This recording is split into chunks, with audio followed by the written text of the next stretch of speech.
ارد ژوند ته راوستو دپاره مونږ دا سرګرمي د ځوانانو کړې وه. نو زه دا ځوانان د دې چې کوم ارګنایزران دي، طارق دی، انوار الله دی، حلیم الله دی، رشید الله، عتیق الله او نور چې څومره دې سره ملګري دي او کم مشرانو چې د دې سرپرستي کړې ده، زه د هغې شکریه هم ادا کوم او زه هغې ته خراج تحسین پیش کوم. چونکې تذکره وشوه نو زه به هم د خپلو خبرو آغاز د دغې ځای نه وکړم. کله چې د کورونا دا وبا راله نو خلک ډېر زیات ګبراو، دباو، څوک د کورونو نه راوتل، ترانسپورټ بند شوی و، هوټلې بندې شوې وې، بازارونه بند شوي وو. په دغې صورتحال کې چې مونږ وکتو، ما او د کفایت الله مولانا صاحب چې هغه زمونږ د الخدمت د ضلعې په ذمه دارانو کې دی، مونږ په ماښام کې کلي ته تلو نو چې مو کتو نو د دې چغرزو او د شنګلپار غریبانان خلک، مزدورکار خلک چې هغه د لاهور نه او د کراچۍ نه راغلي وو او د چا سره د پلاستیک په بوجو کې سامانو، د چا سره زنانه وي او ډېر لوی په تکلیف زمونږ د کلي طرف ته داسې پیاده روان وو. او چې بیا خبر شوم نو د ګاګرې پولیسو د هغې ځای نه واپس کړي وي چې اجازت مخکې د تلو نشته. نو د هغې نه مونږ آغاز واخیست. ما د ټولو نه لومبۍ د دې ضلعې د ډیپټي کمیشنر سره رابطه وکړه چې که دا مرض فرض که راغلی هم دی نو دا څه ګناه خو نه دی، دا خو یو وبا ده، ټیک ته راغلی ده، خو د دې به مقابله کول غواړي، په دې کې به خپل کردار ادا کول غواړي. نو په هغې شپه کې مونږ د هغه سره هم رابطه وکړه، د اے سی سره مو وکړه. زه د هغې هم شکریه ادا کوم چې هغې زمونږ خبرې ته غوږ کېښودو. ما ورته وی که تاسو د دې مرض د یارې دا خلک په عذابوئ نو که دوی تاسو دلته سټاپ کې او جمع کې نو دا مرض خو به ښه زیات خور شي دلته. بهرحال هغې مونږ کنوینس کړه او هغې خلکو له مونږ د شپې څه توده سړه وکته او هغه روټۍ مو په چاپ کې په هوټل کې او چا باندې په پمپ کې او ځای په ځای مو خلک کېنول. او په سبا له بیا مونږ د سواړۍ په بازار کې د دغې مسافرو دپاره د تیار چاولو انتظام وکړو او ما خلکو ته دا اپیل وکړو او انتظامیې ته مې وکړو چې یاره دا مرض دا د الله تعالی د طرف نه که عذاب دی او که ازمایش دی خو بهرحال راغلی دی. نو مې زه خلکو ته دا اپیل کوم چې دا مسافر څومره هم په دې علاقو تېرېږي، د دې نه مخکې هم زمونږ دا خلک د آی ډي پیز په شکل کې په ثوابۍ کې او په کیمپونو کې په ژوند باندې مجبوره شوي وو او په دې غرونو باندې پیاده زمونږ دا خلک او زنانه پیاده تللی وی او دې خلکو زمونږ د دې عوامو ډېر لوی خدمت کړی و. نو مې دا اوس ذمواري په دې وخت کې په مونږ ده چې په کم کلي دا خلک تېرېږي نو چې مونږ یې بھرپور خدمت د هغې خلکو وکړو. ما د میډیا په ذریعه عوامو ته اپیل وکړو او د هغې نه یو هلچل او یو سرګرمي به هر حال شروع شوه او خلک ژوند طرف ته راله. دا اوسنۍ چې کومه سرګرمي ده دا تمهید ما د دې دپاره کېښودو چې دا دوباره ژوند ته د راتلو دپاره د روټین د سرګرمو دپاره دا کومه مثبت سرګرمي په دې وخت کې شوې ده د دې سپورټس اکټیویټي په شکل کې زه دې ځوانانو ته خراج تحسین پیش کوم او زه دې ته مبارکباد پیش کوم چې دا ښه سرګرمي دې ځوانانو له ورکړه. عزیزانو، بله ورځ دلته یوم شهدا وه د پولیسو. زه د کړپې کلي ته د خپل ټیم سره مونږ راغلي وو دلته او په هغې کې د الیحسن باچا د یو کشر و د هغې سې تذکره وکړه چې یاره د دوی د ولیبال ټورنمنټ دی خو ما ورته وی چې د دوی سره ټیم نشته. ما ورته زما سره ټیک ټیم شته، مې دې ځوانانو له به زه خامخا راځم که زه اوزګار یم او که نه یم اوزګار خو ځان ته اوزګار بهرحال دوی خوا خبره وکړه خو دا په خپله زه راغلی یم. ګورئ ما وی چې د ځوانانو کم ځای سرګرمي زما په خپله بیکګراونډ که هغه د اسلامي جمعیت تل با سره تېر شوی دی، همیشه د ځوانانو په تنظیمونو کې ما مخکې په یونیورسټۍ په دور کې د سکول او د کالج په دور کې هم کار کړی دی او اوس هم چې د ځوانانو کم ځای سرګرمي دا زه د خپل ځان دپاره اعزاز ګڼم چې هغې ته زه لاړ شم او حاضري ورته وکړم. نو بلکل دا زه دا خبره کوم چې زه ګورې داسې باضابطه په دعوت نه بلکې په خپله ما خواهش ظاهر کړی دی چې دې هلکانو له او دې ځوانان چې دا غټ کار دوی کوي او دا مثبت سرګرمي دی له ورکي نو که دې زما په راتلو د دې اپریسیشن کېږي، د دې حوصله افزایي کېږي نو دا موقع به مونږ نه ضایع کوو او په دغې وجه زه دلته حاضر شوی یم. زه یو ځل بیا دې ځوانانو ته شکریې هم ادا کوم او خراج تحسین ورته پیش ګیم وشو، ډېره ښه سرګرمي وشوه. هر جیت دا د ګیم حصه ده. مونږ چې په لاره راتلو نو هسې هم زما په ذهن کې و چې یا به د ریګا ټیم یا به د کړپې ټیم ځکه چې والیبال دلته زیات دی او دا ډېر ښه گیم دی، ډېر ښه سرګرمي ده. او دا تیر زمونږ د الیکشن چې کوم کمپین چلیده نو په هغې کې د الیکشن په د اخیرو شپو کې په ریګا کې یو ټورنمنټ و هغې له زه تلي وم. نو ما ورته وی چې که مونږ ته موقع میلاو شوه هسې خو په دې بونیر کې جماعت اسلامي زمونږ مشرانو ډېر لوی خدمت ته د علاقې کړی دی او د ځوانانو دپاره خصوصا کړی دی. نن که زمونږ په هر کلي کې سکول شته د نارینه وم او د زنانه وم، زمونږ کالجونه دلته شته، که هغه ډیګري کالجز دی او که هغه د زنانو ډیګري کالج دی، که هغه ټیکنیکل کالج دی او که کامرس کالج دی او که یونیورسټي ده او که هغه پبلیک لایبرري ده، څومره چې دلته انفراسټرکچر دی او د هغې په ذریعه باندې ډي او صاحب دلته فاروق صاحب ناست دی. د دغې کارونو په ذریعه ځوانانو ته په ډېر لوی تعداد کې د روزګار مواقع میلاو شوي دي. اوس هم ورونو په دې وخت کې یو نو زه هغې میچ طرف ته ځم نو په هغې کې ما دا خبره وکړه چې دلته خو خدمات ډېر شوي دي، په تعلیم کې هم شوي دي، په صحت کې هم شوي دي، هسپتالونه هم جوړ شوي دي، په روډ سیکټر کې هم ډېر لوی کار شوی دی. خو بهرحال مې که ما ته موقع میلاو شو نو دا نوریزي او پنجپایي مې دلته والیبال ډېر کېږي نو مې زما به دا کوشش وي چې د انډور گیمز او خصوصا د والیبال دپاره یو سټیډیم د دې به مې زه کوشش بهرحال کوم. مې دا زما به په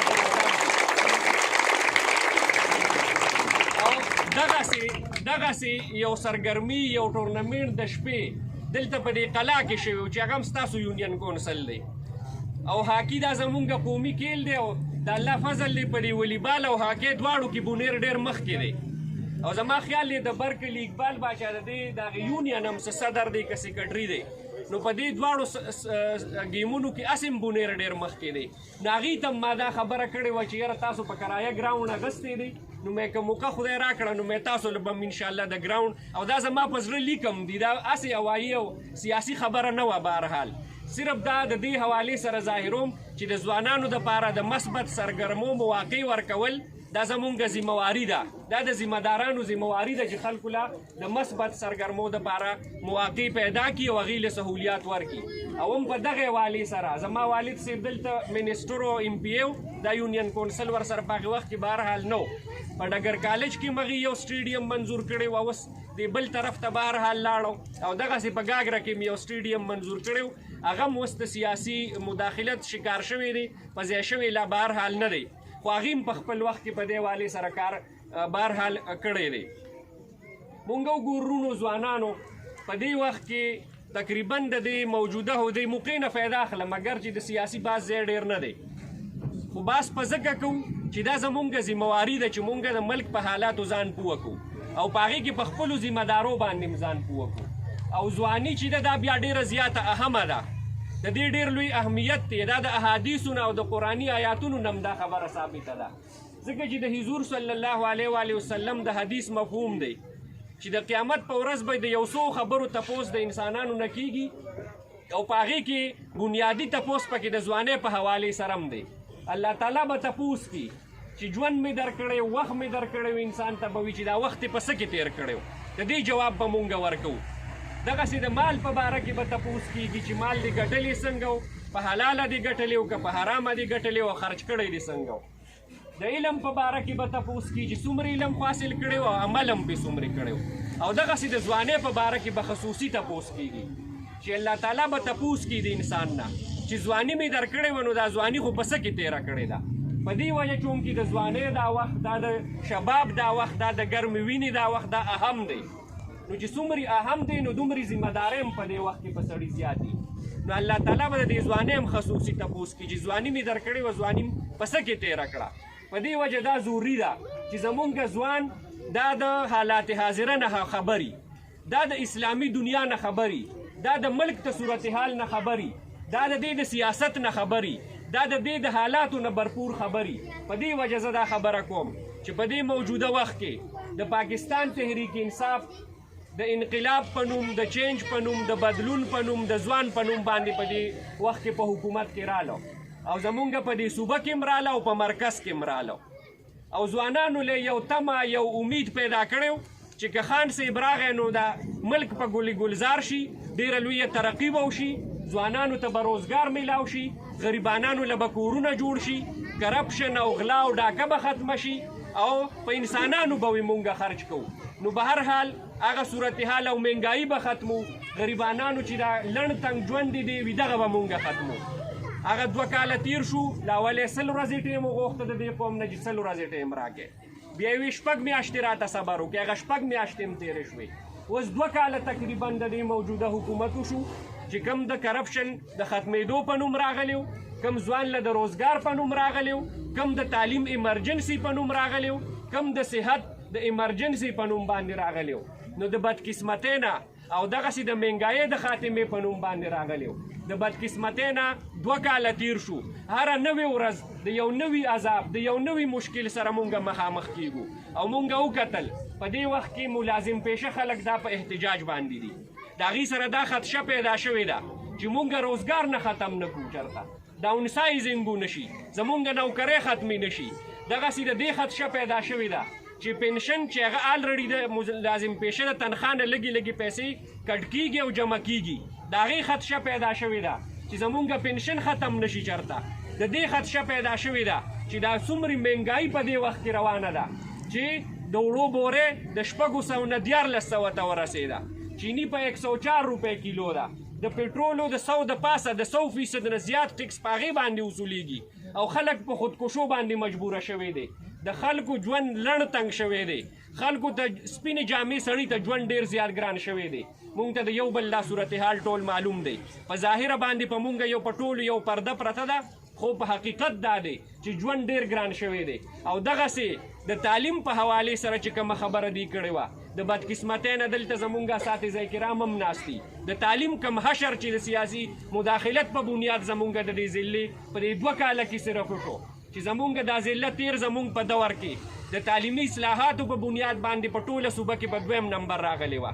هغه اوس 38 نمبر پوزیشن ته ورسېده د دې موجوده چې دلته د پی ټي آی ایم ان ایم دی ایم پی ایز هم دی وزیر هم دی په صوبه کې هم حکومت دی او په مرکز کې هم حکومت دی په دې تیر 2 کاله کې یو میګا پراجکټ زمونږ ضلع ته رانغی بلکې میګا پراجکټ خو څه کوي په دې تیر 2 کالو کې یو پرایمري سکول قدرې د ماشومانو دپاره جوړ نه شو دا زه دلته ذمهدار خلک ناست دی زه د هغې په مخ کې دا خبره کوم چې په دې تیر 2 کالو کې یو پرایمري سکول زمونږ په ضلع کې قدرې جوړ نه شو غټ پراجکټ خو لا پرېږده او زمونږ چې څومرې منصوبې روانې وې هغه د تعطل شکار دي هغه د فنډ د کمي شکار دي او هغه بند شوي دي 2 کاله په هغې د سره کار ونه شو ګویا الټه زمونږ دا بونیر تنزل طرف ته او شاته روان شو د ترقۍ په ځای د خوشحالۍ په ځای ښه شاته روان شو او زمونږ هغه ځوانان چې په دې اخري کال باندې فاروق صاحب دلته ناست دی 1204 نوکرۍ مونږ صرف په اخري ځل په اخري کال باندې د دې بونیر ځوانانو له راوړی وي یو نوکري تر اوسه پورې نه وي زمونږ دې ضلع ته ځوانانو له رانله بلکې الټا د سوشل ویلفیر یو پراجکټ دی 18 کسان د هغې نه فارغ کړي شو دیان باچا ناست دي ته پته ده هغې اوس په های کورټ کې خپل کیس کی دلته د پیپاس په نوم باندې په هسپتال کې یو اداره ده 9 کسان د هغې نه فارغ کړي شو دا د بونیر د لږ ځای صورتحال دی او په دې وجه زه دا درخواست کوم چې هغه د تبدیلۍ هغه دعوې هغه وعدې هغه ډرامې هغه دروغ هغه ټول ثابت شو چې دا حکومت هم د نورو حکومتونو تسلسل دی هم هغه خلک چې هغه د نواز شریف ملګري وو هغه په دې کابینه کې موجود دي هم هغه خلک چې هغه د کافلیګ ملګري وو هغه په دې کابینه کې شامل دي هم هغه خلک چې هغه د مشرف ملګري وو هغه په دې کابینه کې شامل دي نو زه ستاسو نه تپوس کوم چې مونږ یو غل سړی ونیسو او هغه ته وایي چې ته غلا بنده کا به بنده کي نشي بندولی که نه په دې وجه مونږ دا خبره کوو چې دا موجوده حکومت هم د هغې تیرو غلو ډاکوانو تسلسل دی هم هغه سرمایهدار طبقه چې هغه نور حکومتونه یرغمال کړي دا موجوده حکومت د هغې نه هم زیات دا موجوده حکومت هغې خلکو یرغمال کړی دی ځکه وي د چینۍ بحران دی ځکه وي مافیاز ده مافیاز کم ځای دي د چا سره دي هغه ستا په کابینو کې ناست دي تا ورله پوشپناهي ورکړې ده هغې ستاسو دپاره انویسټمنټ کړی دی پیسې لګولې دي او د دې پارټۍ دپاره چې کومو خلکو انویسټمنټ کړی او پیسې لګولې وي نو هغه پیسې اوس د عوام په دواړه لاسه لوټي او د عوامو نه هغه پیسې پوره کړي په دې وجه ګراني ده په دې وجه مهنګایي ده په دې وجه په خلکو ژوند ګران شوی دی او زمونږ هغه مسافر رونه هم دوی معاف نه کړو کم مسافر رونه چې هغې به د انقلاب دپاره او د دې بدلون دپاره ډېرې لوی هلې هځلې کولې ټیکټونه یې خصوصي اخیستي وو او د ووټ دپاره راغلي وو پیسې دلته دوی له رالیږلې وې د کورونو ته ټلیفونونه کړي چې بیټ له ووټ ورکړي هغه مسافر هم دی معاف نه کړه په دواړه لاس هغه مسافر هم ولیدل د 600 ریالو ټیکټ یې ورله په 3000 ورکو دا د هغې هغه صورتحال دی په دې وجه دا موجوده حکومت په خپلو ټولو دعوو کې ناکامه شوی دی او د دې په راوستو کې ځوانانو ډېر لوی کردار ادا کړی په دې وجه زه ځوانانو ته خپله ذمهداري په ګوته کومه چې دا کم ګناه در نه شوی دی دا کومه غلطي در نه شوې ده د دې ازاله به ګورې کول غواړي او د دې رجوع به خپل واپس طرف ته به کول غواړي په دې وجه زه دا خبره کوم چې که په دې وخت کې په حقیقي معنو کې د ځوان نمایندګي څوک کولی شي د عوامو د مسلو نمایندګي څوک کولی شي نو هغه پلیټفارم هغه صرف جماعت اسلامي د ځوانانو له ورکړي چې هغې له کله موقع ورته میلاو شوې ده د زرګاو په تعداد کې دې ضلعې ته هغې له د روزګار مواقع هم پیدا کړي دي دوی له د کیل کود مواقع هم ورکړي دي د دوی تربیت هم کړی دی دوی پالش کړي هم دي او د دوی نور مسایل چې څومره دي هغه هم حل کړي دي او اوس هم که وګورو مونږ په دې کورونا کرایسس کې زمونږ دلته ډېر شي ممبران صاحبان او حکمرانان شته د دې کورونا په وبا کې د جماعت اسلامي د خلکو نه علاوه تاسو په میدان یو سیاسي پارټۍ والا لیدلی دي چې خلکو خدمت یې کړي نه دي کړی که نه دغسې اوس په کراچۍ کې سیلاب راغلی څوک په میدان کې و د عوامو سره د خلکو سره څوک په میدان کې و په دې وجه زه ځوانانو ته دا خبره کوم چې که تاسو په حقیقي معنو کې په دې ملک کې صحیح بدلون غواړئ صحیح ترقي غواړئ صحیح خوشحالي غواړئ د ځوانانو د تعلیم مسله حل کول غواړئ د دې د روزګار مسله حل کول غواړئ د دې د کیل کود مسله حل کول غواړئ دې ته یو ښه ژوند ورکول غواړئ تاسو مثبت معاشره تشکیل کول غواړئ نو تاسو د جماعت اسلامي پلیټفارم اختیار کړئ زه تاسو ته کلاو د دې موقع نه فایده اخلم دا دعوت در کوم چې ځوانانو راشه چې د دې ملک په حقیقي معنو کې ترقي او خوشحالي که څوک کولی شي هغه چې کم امپورټډ کم خلک دی مونږ وکتل الزامات په لګېدو په دې موجوده کابینو کې هم ټول امپورټډ خلک دی ډول نیشنلټیز والا خلک دی د بار نه راغلي دي خپل د څه شي پسې راغلي دي او چې هغه مقصد حاصل کړي نو واپس پځي تښتي به د دې ملک نه څنګه چې جرنیلان د دې ځای نه لاړو دا ملک هغې هم لوټلی دی ټول عمر هغه هم اوس په دې ملک کې نشته څوک په یو ملک کې پناه اخیستې ده څوک په بل ملک کې پناه اخیستې ده هغه شوکت عزیز هغه مونږ تاسو نن اینو په دې ملک کې اینو دغسې د شوکت عزیز په شان ډېر شي خلک د موجوده حکومت راوستي دي او زمونږ د پاسه یې کېنولي دي او هغه د یورپ پالیسۍ وي جوړو او د امریکې پالیسۍ جوړو او دلته په ګراونډ باندې د څه نه خبر نه دي د صحت دا حشر وکړو چې سینیر ډاکټران په ریزاین باندې مجبوره کړی شو زمونږ د دې بونیر ډاکټر عبدالمالک صاحب د تورسک انتهایی یو شریف النفس انسانو او په الارج کې که د زړه د واډ چاچلاو په حقیقي معنو کې او غریبانانو ته ریلیف ورکاو نو هغه ډاکټر عبدالمالک صاحب هغه په ریزاین مجبوره شو دا د دې هغه پالیسۍ دي کم یو صاحب دی چې کم رشته دار صاحب دی چې هغه راوستی دی او کېنولی دی دغسې نورم برقي ورته وي که کم نومې دی دا یې د هیلت هم دغه حشر وکړو د ایجوکیشن او د تعلیم خو تاسو ته ما تذکره وکړه د بېروزګارۍ کې دومره اضافه شوې ده چې د یو اندازې مطابق د کروړو نه زیات خلک په دې حکومت کې بېروزګاره شو هغه خبره کی خلک که نه اوس د سوي د سنه مې د توبه ده خو سپی رانه کورې که څه بالا متلونه پوره راځي نه هغه صورتحال جوړ شوی دی دلته مونږ اوس دا وایو چې زمونږ ستاسو د خیر نه توبه ده خو بس کې دا ملک نور مه لوټئ دا غریبانان خلک دا ځوانان چې کومه دوکه مو له ورکړې ده دوی په خپل حال باندې پرېږدی خپل حال ته یې پرېږدی چې دوی په دې ملک کې چېرته څه کردار ادا کولی شي چې هغه کردار ادا کړي زه په اخره کې یو ځل بیا د ټولو ځوانانو ستاسو شکریه ادا کوم یو ځل بیا درته خراج تحسین پیش کوم د دې مشرانو هم شکریه ادا کوم چې ستاسو په سر دلته لاس یخی دی تاسو یې سپورټ کړي یې تعاون یې درسره کړی دی شکریه ادا کوم واخر دعوانا الحمدلله رب العالمین